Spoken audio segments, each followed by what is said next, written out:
Olá, boa tarde meus irmãos.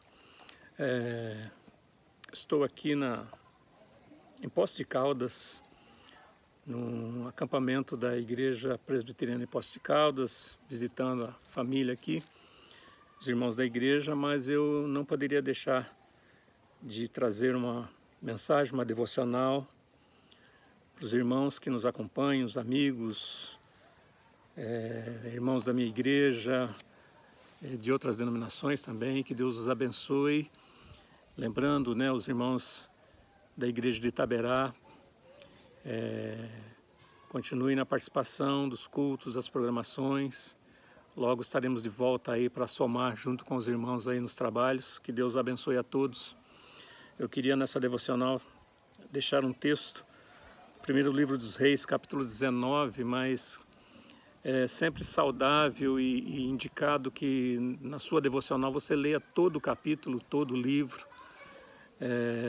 Mas eu gostaria de deixar apenas no capítulo 19 do primeiro livro dos Reis, a partir do versículo 13, que diz assim: Quando Elias ouviu isto, cobriu o rosto com o manto e saindo pôs-se à entrada da caverna, e eis que veio uma voz e lhe disse: O que você está fazendo aqui, Elias? E ele respondeu: Eu tenho sido muito zeloso pelo Senhor, Deus dos exércitos, porque os filhos de Israel deixaram a tua aliança, derrubaram os teus altares e mataram os teus profetas à espada. Só fiquei eu e eles estão querendo tirar minha vida. Então o Senhor disse a Elias: volte ao seu caminho para o deserto de Damasco, e chegando lá, unja a Azael como rei da Síria. Esse texto, na verdade, como eu disse, é salutar que se leia todo o capítulo, e nesse capítulo nós vemos que o profeta Elias, depois de ter superado ali um embate com mais de 450 profetas de Baal, um deus que era venerado por Jezabel, esposa do rei Acabe ali de Israel. E os profetas de Baal, diante do holocausto preparado, todas as suas preces, toda a sua gritaria foi em vão. O deus Baal que eles cultuavam foi inútil e não consumiu o holocausto. Mas o Deus a quem Elias recorreu, Yahvé, o Deus de Israel, imediatamente consumiu toda aquela oferta.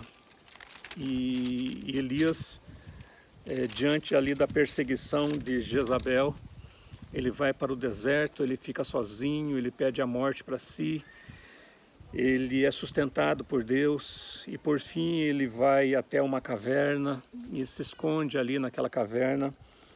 E naquela caverna ele ouve um questionamento de Deus.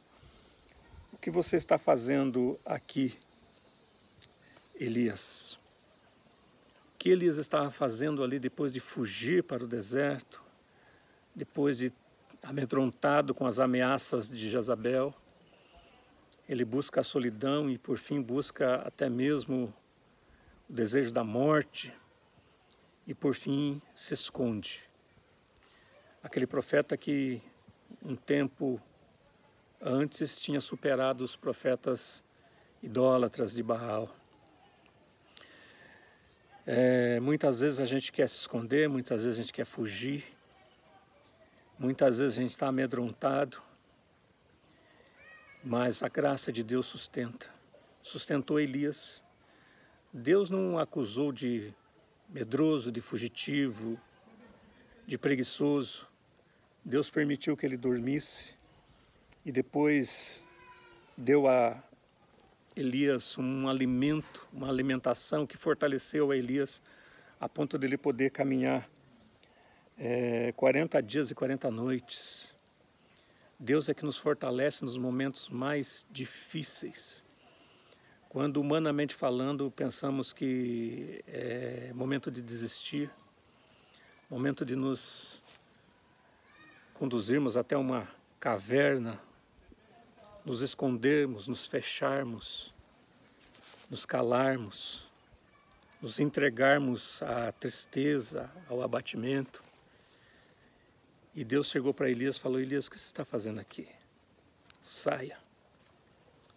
Saia e volte pelo caminho e vai ungir o rei da Síria, o rei Hazael.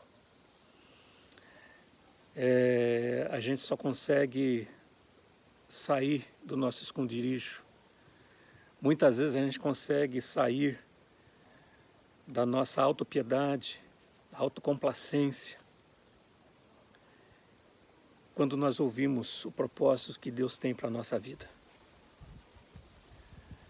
Se nós deixarmos levar pela nossa própria vontade, muitas vezes vamos nos esconder na primeira caverna, no primeiro esconderijo. Não queremos ver ninguém, nem falar com ninguém. Apenas acalentar muitas vezes aquele problema, aquela luta, aquela dificuldade, aquela mágoa, aquele ressentimento, nos alimentando com as nossas próprias lágrimas. Mas eis que precisamos dar ouvidos ao propósito de Deus para a nossa vida.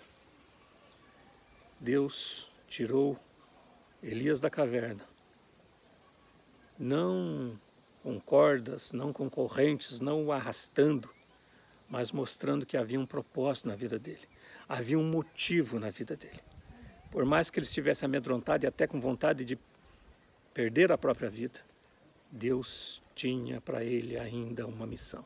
Deus tem para você um trabalho, uma missão, um propósito. A sua vida não é em vão. Se deixe colocar nas mãos do Senhor, seja instrumento na mão de Deus. Essa camiseta que eu uso aqui é do projeto que nós tínhamos na igreja anterior, lá em Nova Campina. Servir a Deus servindo ao nosso próximo. A gente pode sair sim daquele andar cabisbaixo, derrotado, quando levantamos a nossa cabeça e seguimos o nosso caminho. O caminho que Deus mostra. Deus mostrou o caminho para Elias.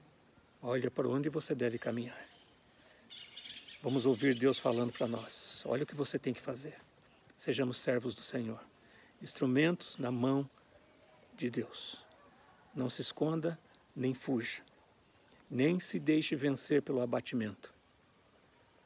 Mas ouça o propósito de Deus para a sua vida. Cumpra o plano de Deus para a sua vida. Que Deus te abençoe. Se você estiver passando por um momento assim, de abatimento, de desânimo, de olhar para as suas atividades na igreja e falar, não está valendo a pena. Deixe as vozes contrárias de lado. Deixe o temor e o medo de lado. Deixe a tristeza profunda de lado.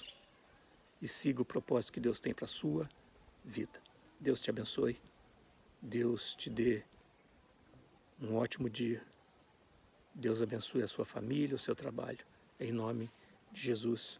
E um grande abraço para todos.